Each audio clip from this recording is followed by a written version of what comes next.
this week? He's all right. Hurt his shoulder a little bit, but he's okay. Getting a lot of work in. Does that cause him to miss any practice time? No, he hadn't missed any practice time with it. None at all. Is the plan to have Cody ready to go if something should happen to Mike, or you plan to give Mike the most chance? No, I mean, the plan is to try to get as many people ready to play as we can. And you know, Cody's did okay. I mean, he ain't done great, but you know, Mike was put in a situation last week. Had we thrown the ball around, he would look pretty bad himself. We ran the football, and at times when Cody was in there and we were running the football, Cody did well too. So they both struggle with the pass protection. They got the run blocking a little down, a little quicker than they can the pass protection, which is, you know, obvious. So we're trying to get them both ready. Do you have a player, a couple of players who you would classify as very good pass blockers right now? Classifies very good. T-Camp does a really good job. Rockevius, when he's on his game, can protect pretty well. You know, when he's not, when he's caught off guard and gets high, he doesn't. But at times, they can all protect pretty well. All right. Do you have anybody who you would call their pass blocking their specialty? Their specialty? Yeah. No. I mean, we don't have specialty pass protectors. I mean, no. We don't. As far as what they're better at, not no, specialty. we don't have pass protecting specialists. We don't. We've got guys try to be good at both things, and you got to manage it, and balance it out. That's what they got to do. Mike mentioned last week that you spent a lot of time working with him on one-on-one and staying low, getting good hand punch and those sort of things.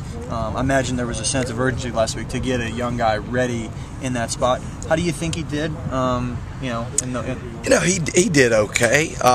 Like I said early on, he got handled in pass protection by big Sharif Floyd. And he settled down a little bit, understood what he had to do, and when we started running the football a lot more, and when you run the football, it takes that kind of burden to know that, hey, we're going to kick set, and get these speed rushers and big rushers off the edge. So that helped him a lot, and you know, he did well at times at the run blocking. Of course, we can do all. You know, everybody can do a lot better.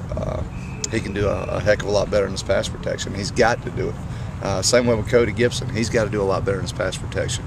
So it's just a work in progress, but both those guys are training hard, trying to be the best player they can be. Would you like to get both of them reps this week? I certainly would. I would definitely like to get a lot of people reps, and especially Cody and Mike Matulis, guys that you've got to count on to play here the next few weeks. They've got to get more game readiness.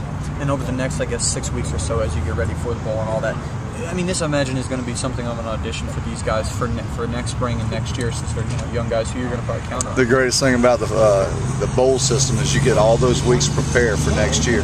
You know, you get 4 additional weeks of practice, and that's something you look at all these guys, and it's valuable time and valuable reps that you can't ever take away from them. So it's good. Did Mike do better this week than he did against Auburn, if anything? Well, I think you know, prior to Auburn, he was kind of just thrown in that mix. Hey, I'm going to play, and as a freshman, I don't think you ever thought, you know, I'm going to play. I'm going to travel and be a backup. And then I was like, no, you got to go and play. And then you just can't flip the switch. You cannot flip the switch and be ready. And I think in this instance, after getting in Auburn, knowing that he could play at any time, he started preparing himself a little bit more and started focusing on things, looking, you know, in meetings, he really getting in tune to what we were telling him. Hey, you got to do this, this, and this. And he just started paying a lot more attention. And then when it came down to it, and it was turn to go back out there and get it done, he made the adjustments during the meetings prior to that and went out there and played his tail off. Played as best he could. And he fought hard. It wasn't a great performance, but it was a solid performance, and that's what we're looking for. Coach, some have speculated that this offensive line run blocks way better than it pass blocks. Would you agree with that?